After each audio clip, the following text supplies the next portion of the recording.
ইরানের নতুন নেতৃত্ব খোঁজার সময় এসেছে বললেন ট্রাম্প। ইরানের সর্বোচ্চ নেতা আয়াতুল্লাহ আলী খামেনির সামাজিক যোগাযোগ মাধ্যমে দেওয়া একাধিক বক্তব্যের প্রতিক্রিয়ায় দেশটিতে নতুন নেতৃত্ব প্রয়োজন বলে মন্তব্য করেছেন যুক্তরাষ্ট্রের প্রেসিডেন্ট ডোনাল্ড ট্রাম্প। শনিবার 17 জানুয়ারি পলিটিকোর সঙ্গে এক সাক্ষাৎকারে তিনি কথা বলেন বলে জানিয়েছে সংবাদ মাধ্যমটি। পলিটিকোর ওই সাক্ষাৎকারে ট্রাম্পকে খামেনির একাধিক এক্স সাবেক টুইটার পোস্ট পড়ে শোনানো হয়, যেখানে ইরানে বিক্ষোভকারীদের মৃত্যুর জন্য ট্রাম্পকে দায়ী করা হয়। এর জবাবে ট্রাম্প বলেন, ইরানের নতুন নেতৃত্ব খোঁজার সময় এসেছে।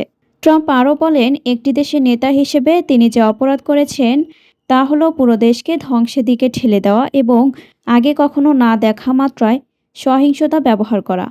দেশ পরিচালনার দিকে মনোযোগ দেওয়ার বদলে তিনি ক্ষমতায় টিকে থাকতে হাজার হাজার মানুষকে হত্যা করছেন।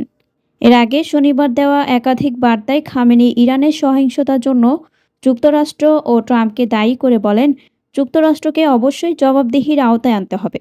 খামেনির ভাষ্য, ইরানি জাতির উপর প্রাণহানি, ক্ষয়ক্ষতি ও অপপ্রচারের জন্য আমরা যুক্তরাষ্ট্রের প্রেসিডেন্টকে দোষী সাব্যস্ত করছি।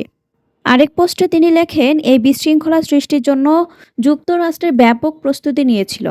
এটি ছিল আরও বড় ষড়যন্ত্রের ভূমিকা। ইরানি জাতি যুক্তরাষ্ট্রকে পরাজিত করেছে।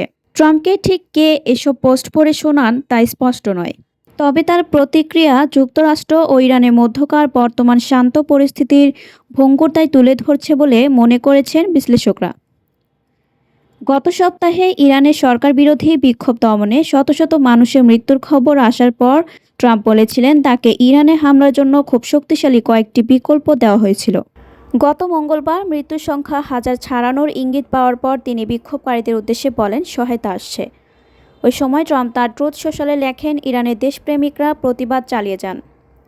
আপনাদের প্রতিষ্ঠানগুলো দখলে নিন, হত্যাকারী ও নির্যাতনকারীদের নাম সংরক্ষণ করুন, তাদের বড় মূল্য দিতে হবে। বিক্ষোভকারীদের নির্বিচার হত্যা বন্ধ না হওয়া পর্যন্ত আমি ইরানি কর্মকর্তাদের সঙ্গে সব বৈঠক বাতিল করেছি। সহায়তা আসছে। তবে শুক্রবার হঠাৎ করেই সুর বদলে যায় ট্রাম্পের। কোনো প্রমাণ না দিয়েই তিনি দাবি করেন, ইরানের নেতৃত্ব 800 জনের মৃত্যুদণ্ড কার্যকর স্থগিত করেছে এবং এজন্য তিনি তাদের ধন্যবাদ জানান।